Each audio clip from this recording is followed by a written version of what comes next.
Hi, this is Hank reporting from Kyiv, and this is my update on Russian-Ukrainian war. Let's see what happened around Ukraine in the last 24 hours. Johnson's statement and McCaul's speech. Terrible missile attack on Kharkiv. Russian top general arrested. Sabotage against air defense in Russia. Azov Brigade in British Parliament. Russian S-400 system destroyed. Journalist Katerina Lisonova caught Speaker Johnson in the corridor after the official meeting and asked him a direct question about whether he believed that Ukraine should be allowed to use American weapons to attack Russian territories. His answer, quote, "I think they need to allow Ukraine to prosecute the war and the way they see fits. They need to be able to fight back, and I think us trying to micromanage the effort there is not good policy for us." This is rather interesting change in the speaker's rhetoric, given that he was on the forefront of opposition to the military aid package in Congress, which ultimately led to Russians seizing the initiative and opportunity to open another front in northern Ukraine. All this directly translates into human casualties and massive destruction. I want to emphasize that I don't think that America is obliged to help and pay us, even though we voluntarily gave up our nuclear weapons and combat aircrafts in the 90s. This is our strategic mistake. If you give up your shield, then do not be offended that you will have nothing to defend yourself with in future battle. I hope we have drawn conclusions. Let's watch the video.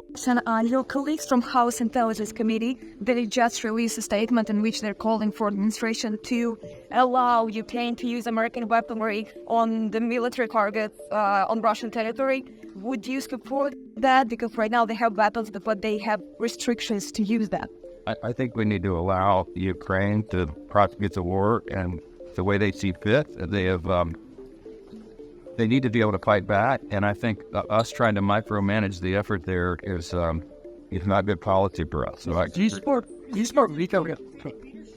I want to add that I believe that it's in America's interest to give us the opportunity to defeat the enemy.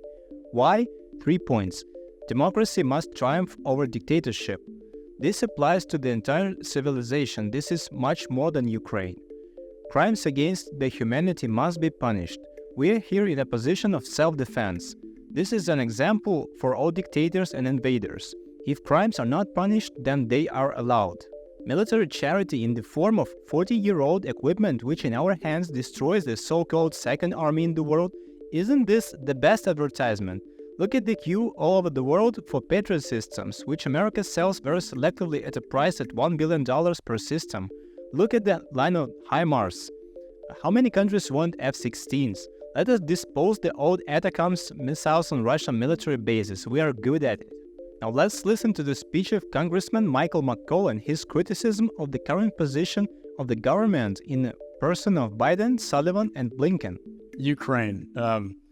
We have a really bad situation going on, as you know. This is a sanctuary zone that the Russians have created.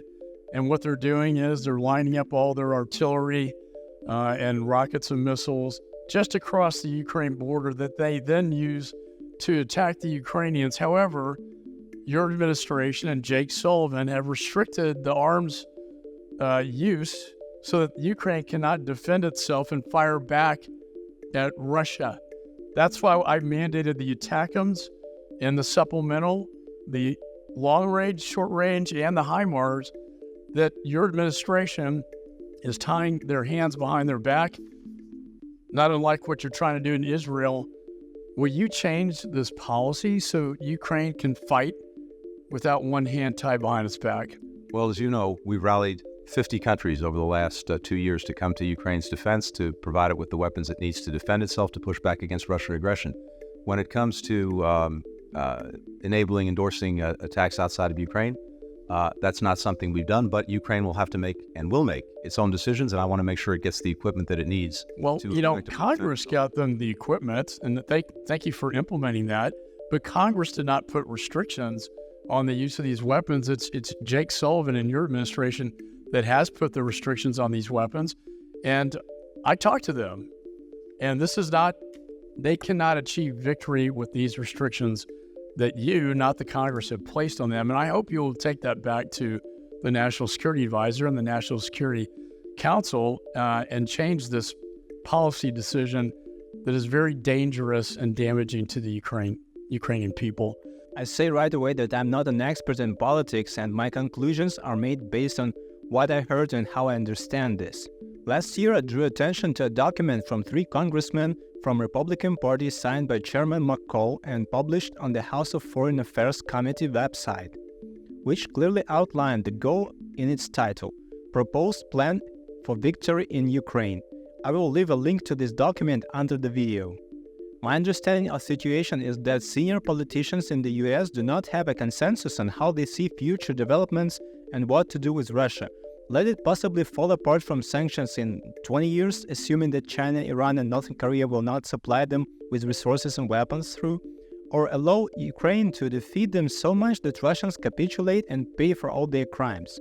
Personally, I really want Chairman McCaul's company to receive support and solidarity in the United States, and for us to receive weapons in order to win this damn war and preserve our country and the balance of power throughout the world. The front line in the north is barely moving, so today Russians use 15 missiles at once to attack the city of Kharkiv from a distance. At the moment, it is known that 11 people were injured and 7 people were killed. A private printing house where books are printed, a completely non-military and strategic facility, and the railway infrastructure came under attack. Please watch this video.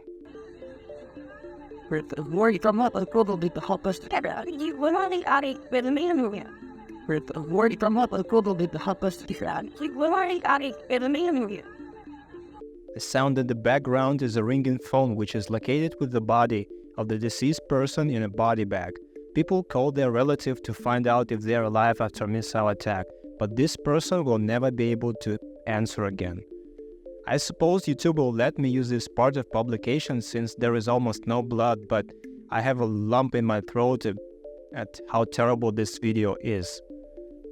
Please continue to support Ukraine. This video should not exist. In Russia, the head of the main communications directorate and deputy chief of the General Staff of the Russian Federation, General Shamarin, was arrested. This man was Gerasimov's deputy, which means that at some point he was in the top 10 most influential Russian military servicemen. The arrest is simply connected with some huge bribe. Nothing new for the Russian army, but probably for us this is not very good news because the less Russian generals steal, the more effective their army is. Russian generals, steal in the name of Putin, I beg you. Agents of the secret Sabotage group who work under deep cover behind the occupiers' lines and, according to rumors, even as part of the Russian troops, published a wonderful video.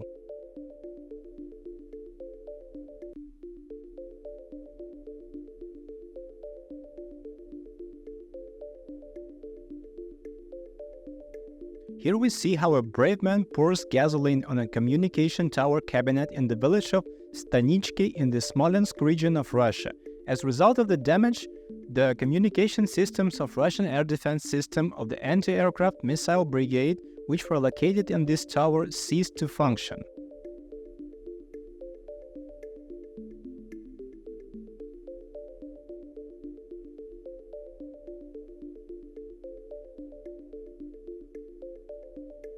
Just look how beautiful it burns. This is art. Sabotage speak about this event as follows. Violations in the stability of military control system in the region are possible. The Russian air defense system in the region will noticeably weaken, which will make it possible to even more effective strikes on military targets in the Moscow district. A delegation of representatives of the Azov Brigade and the families of captured defenders of Mariupol spoke in the British Parliament at an event dedicated to return of Ukrainian prisoners from Russian captivity. Azov Brigade members and representatives of the Families Association spoke to members of the Conservative and Labour parties. They told British politicians about the extraordinary problem of prisoners of war, about their time in Russian captivity and about the battles for Mariupol, as well as about Russian crimes. You can talk about the latter endlessly and you can never say enough. I personally know several members of the delegation and I'm sure they were able to tell something useful to British parliamentarians. And perhaps this would just be the point of change when the 12th Brigade of the Special Forces of National Guard of Ukraine lifts the veto on the use of modern Western weapons in the battles for our independence. I talked about this at the end of yesterday's video. Rewatch it if you like. In the occupied parts of the Donetsk region, Russian S-400 air defense system with a new radar from the more modern S-350 system, the only copy of which had already been destroyed earlier in Crimea, was destroyed. According to available data, 5 ATACMS missiles destroyed 2 launchers, a radar, a control center. Another launcher was damaged. This is minus S-400 system, which Russians tried to put on par with the Patriot system and even estimate its cost at $600 million. A good catch for a bunch of rockets manufactured 30 years ago. It's all for today. We also had news about shelling of Ukrainian territories. The Ukrainian Marine Corps celebrate their day today and we are very proud of them. Brave warriors. Ukraine's GDP suddenly grew up by 4% this year, which gives hope. Parliament approved the law of unified roaming with the European Union. We are one step closer to Europe. And there was also news about the allocation of new military aid packages from UK and United States, but I'll talk about it later. This was my update on Russian-Ukrainian war for the day number 820 since the beginning of full-scale invasion. Thanks everyone who supports Ukraine. Take care.